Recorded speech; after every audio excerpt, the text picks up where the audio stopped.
هكلمكم عن فوطة الأرضيات وفوطة المطبخ الكبير أو فوطة الامتصاص الكبيرة. بصوا كده، هما الاتنين نفس المقاس بالظبط، 40 في 60. تمام. ايه الفرق بينهم بقى؟ ده شكل فوطة التويست اللي هي فلور فايبر اللي هي الأرضيات. تمام. ده وشها اللي هو فيه وبرة كده اهو، شايفين؟ وبرة بتاعت نسيج التويست اللي هو زي القفاز بتاع الحيوانات، زي فوطة التويست اهي. هو دوت نسيج بتاع فوطة الأرضيات. ده شكلها من قريب، ده ظهر الفوطة. حلو. طيب ايه بقى الفرق بينها وبين فوطة المطبخ ديت؟ ده شكل نسيج الفوطة بتاع المطبخ، وشها وظهرها زي بعضه. تمام. الاتنين يا جماعة قد بعض، والاتنين ينفعوا ان انت تعمليهم فوطة ارضيات، نفس الحجم نفس الخصائص تقريبا. يعني مش بقول نفس الخصائص يعني هما الاتنين حاجة واحدة، لا هما يعني دي بتعمل سكرابنج للحاجة اكتر. النسيج بتاعها ناشف شوية، مش ناشف يعني ممكن يأذي الحاجة، لا اقصد اللي هو لو في حاجة لازقة مثلا على الارض، آه، يعني حاجة اتكبت مثلا ولازقة على الأرض وهتمسحيها، دي هتساعدك في الموضوع ده جدا.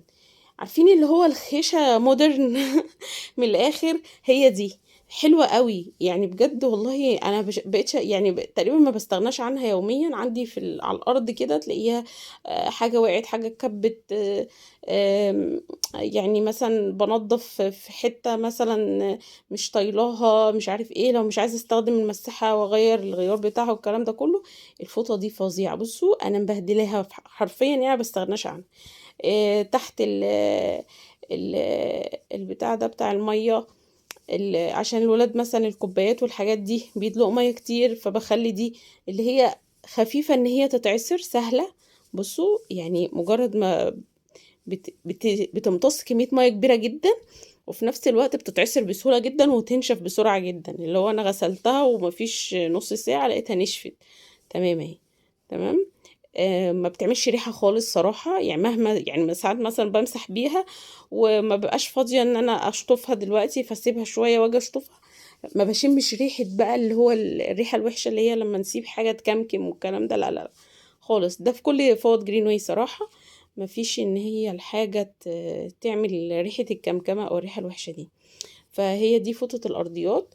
دي بقى فوطة المطبخ العامة، او فوطة مطبخ يعني، او فوطة الامتصاص الكبيرة، نفس مقاس فوطة الارضيات. ينفع نستخدمها الارضيات؟ ينفع.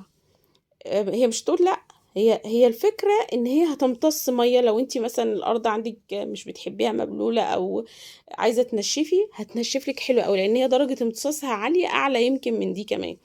بس هي الفكرة ان دي بتعمل سكرابنج للارض اكتر، يعني او للبقع، او لو حاجة بقع على السيراميك مثلا او على الارضيات، دي هتقوم بالواجب حلو قوي. هتقدر ان هي ايه، تنظف الحاجة اللي لازقة دي. انما دي هتنشف اكتر.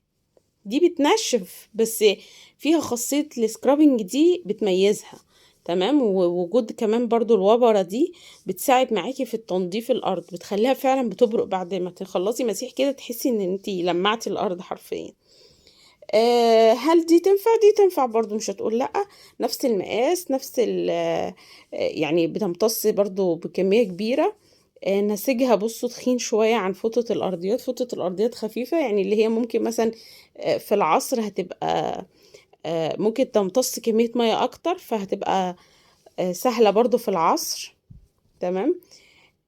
انا شايفه الاتنين ينفعوا الارضيات مفيش مشكله، بس طبعا يعني زي ما الشركه قالت ان دي اسمها فلور فايبر، فهي ليها خصائص تنفع الارضيات اكتر. فلو دي موجوده يبقى تمام، خير وبركه. مش موجوده عايزين نستخدم دي الارضيات، مش هتقول لا. الاتنين ممتازين جدا، الاتنين نفس المقاس وليهم خصائص امتصاص عاليه.